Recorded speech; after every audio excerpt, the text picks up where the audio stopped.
Você sabia que o nosso cérebro é seletivo? É muito interessante.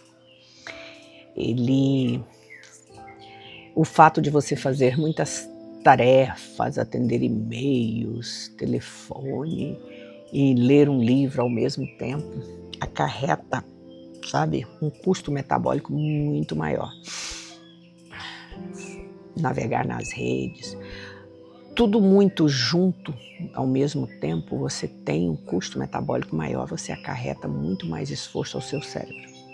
Então, se você consegue selecionar mais as suas tarefas e fazer uma coisa de cada vez, você melhora. Você não gasta tanta energia emocional e não tem tanto, o cérebro não precisa de tanto esforço.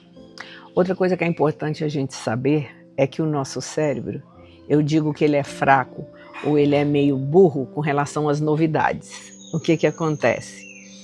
Sua atenção pode ser facilmente sequestrada por algo novo. Aí você pensa assim, por exemplo, eu estou aqui gravando esse vídeo agora. Aqui tem muita coisa ao redor para eu ver. Um espaço aberto, então tem muita coisa para me chamar a atenção, tem os pássaros, tem gente trabalhando aqui do lado, né? É fácil sequestrar a minha atenção, mas eu estou focada. Então, principalmente se você tem uma tendência ou tem características de TDAH, que é falta de foco, hiperatividade, falta de dificuldade em concentração, né? Isso é potencializado muitas vezes. Mas o cérebro, ele tem essa queda para novidade. Se eu estou aqui numa tarefa, principalmente nós nas tarefas rotineiras, por exemplo, para mim a tarefa rotineira mais cansativa e mais difícil, eu amo atender meus pacientes, mas fazer os relatórios, fazer as anotações ou fazer as notas fiscais do pagamento é cansativo para mim, que é uma tarefa burocrática, né? Então você tem que estar sempre alerta, sempre atento quando você propor fazer algo. Normalmente eu já lidei com pacientes que eles começam numa tarefa, e principalmente os que tem mesmo TDAH ou tem algumas características, que é a dificuldade de foco. Eles pensam assim, vou arrumar isso aqui, ou vou arrumar essa gaveta aqui.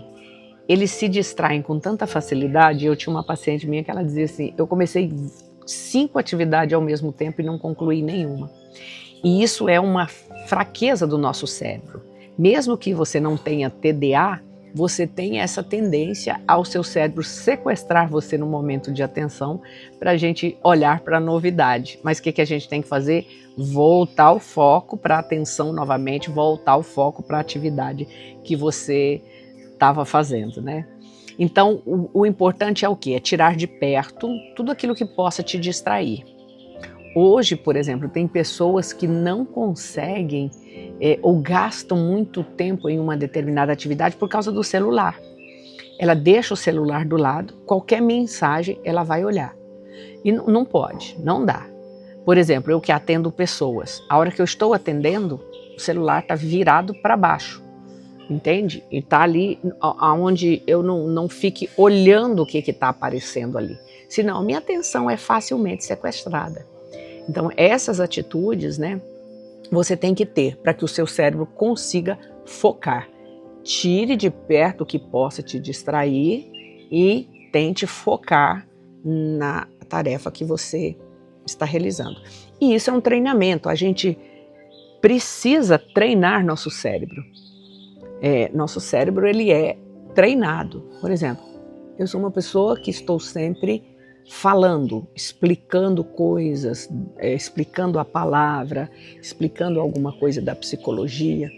Então, o meu cérebro já treinou para isso, né? Eu olho uma frase, eu olho uma anotação e ali eu já sei o que eu vou desenvolver dentro daquela frase ou dentro daquela afirmativa.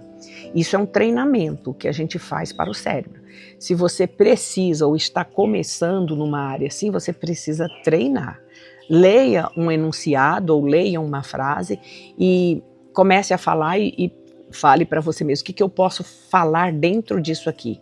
O que eu posso abstrair ou o que eu posso acrescentar dentro dessa frase, né? Então, isso é muito importante, é um processo também da redação, né? Então, quem fala, quem está sempre ensinando, precisa desse treinamento para o cérebro. Então, se nós não treinarmos nosso cérebro, o que acontece com o sequestro da nossa atenção? Vira um ciclo vicioso, entendeu? E os centros de novidade do cérebro, os neurologistas mostram isso para nós. O Dr. Earle Miller, ele fala isso. Nós temos os centros aqui, né, de novidade do cérebro, que processa os estímulos novos. Se a gente não treinar o cérebro para focar numa atividade que nós temos que desenvolver, automaticamente essas áreas do seu cérebro, que é sequestrada toda hora pela novidade, elas ficam muito mais em evidência, fazendo muito mais sinapses, e aí você não consegue sair desse ciclo vicioso. Então precisa haver um treinamento. Por isso que tudo que nós vamos fazer, nós temos que focar para que a nossa atenção não seja distraída, né? Temos que treinar a buscar a recompensa que tarda e esquecer a recompensa imediata.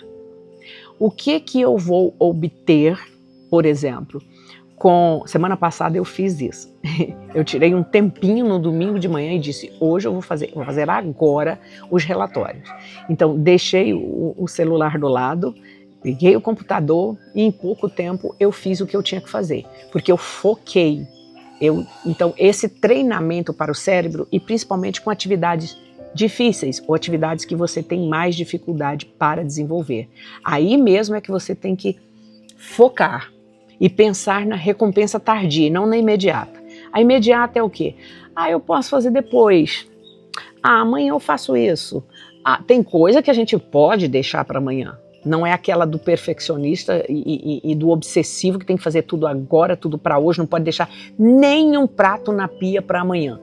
Tem mulher que é obsessiva com a limpeza da cozinha e com nada em cima da pia. Eu conheço mulheres que não dormem se tiver um prato em cima da pia. Peraí, não, aí já beira a obsessão, tá? Não é disso que eu estou falando.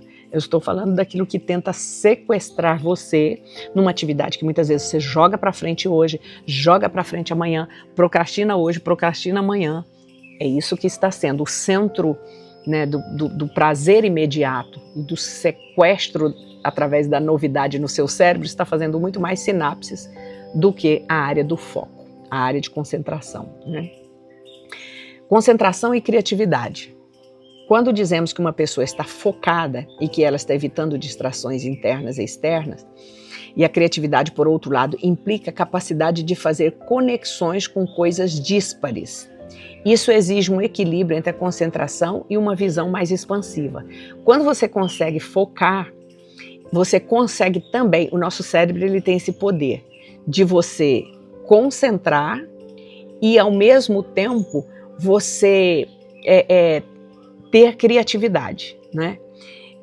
Quando você está evitando distrações internas e externas, né? E a capacidade é quando você está focado. Agora, a criatividade implica numa capacidade de fazer conexões díspares, de conseguir ver muita coisa ao mesmo tempo, ou de olhar coisas diferentes, né? Muitas vezes a nossa criatividade brota daí, né? Então, o cérebro ele tem essa capacidade, tanto ele precisa de foco para resolver tarefas, como ele precisa muitas vezes de criar também. Então, aí você não tem que focar.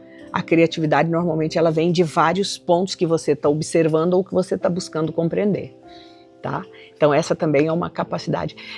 Os criativos, aquelas pessoas que são muito criativas e que gostam de criar coisas, de inovar, normalmente eles são meio bagunçados, por exemplo, com a mesa, com o quarto, com as coisas que estão em volta deles, com aquilo que ele precisa no dia a dia. Tem essa tendência, mas não significa que quem é criativo não possa ser organizado. Sabe aquela coisa que você ouve muito? Não mexe aqui que eu entendo a minha bagunça? É mais ou menos assim. Esse é um outro lado do nosso cérebro que, por exemplo, eu preciso de tudo organizado. Eu gosto das coisas tudo organizado. Quando eu vou gravar, eu gravo os títulos, gravo o vídeo 1, vídeo 2, os slides e vou seguindo aquele roteirinho ali. Isso para mim é importante. Tem pessoa que não faz nada disso. porque ele tem uma habilidade, tem o lado criativo dele mais desenvolvido, ou que faz mais sinapses, ou mais treinado, tá? Então, entenda isso. Então, o cérebro ele exige um equilíbrio entre a concentração, quando você vai criar, e uma visão mais expansiva. Você concentra para criar, mas ao criar, eu estou olhando para o lado, eu estou vendo coisa, eu estou imaginando coisa, eu estou deixando o meu cérebro viajar um pouco, então nesse momento surge a criatividade. Isso é interessante até nisso aqui que eu estou fazendo, por exemplo. Às vezes eu anoto um título, anoto um roteirinho daquilo que eu vou falar, mas na hora, às vezes eu pego um ponto do que eu estou falando e desenvolvo ele na hora, sem ter anotado nada. Isso é muito interessante, é que eu me dou essa oportunidade.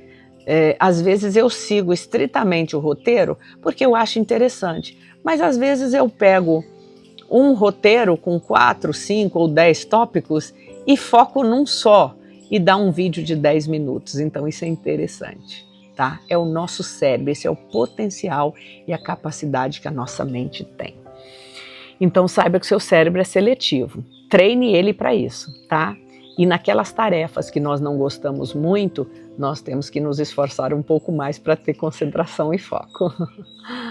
Tá bom? Mas é uma máquina maravilhosa, é um processo lindo. Eu sempre falo, obrigada Deus pelo meu cérebro, obrigada Deus pela minha mente, né? É lindo. Os neurologistas, os estudiosos dizem que cada cérebro tem de 86 a 100 milhões de neurônios. Cada neurônio faz 7 milhões de sinapses. E se multiplicar isso, as sinapses dentro desses neurônios todos, vai dar aí 1 quadrilhão, ou seja, é quase que incontável, 1 quadrilhão de conexões e de sinapses ao mesmo tempo. Isso é maravilhoso demais. Então, nosso cérebro ele tem esse potencial. Então, treine o seu cérebro.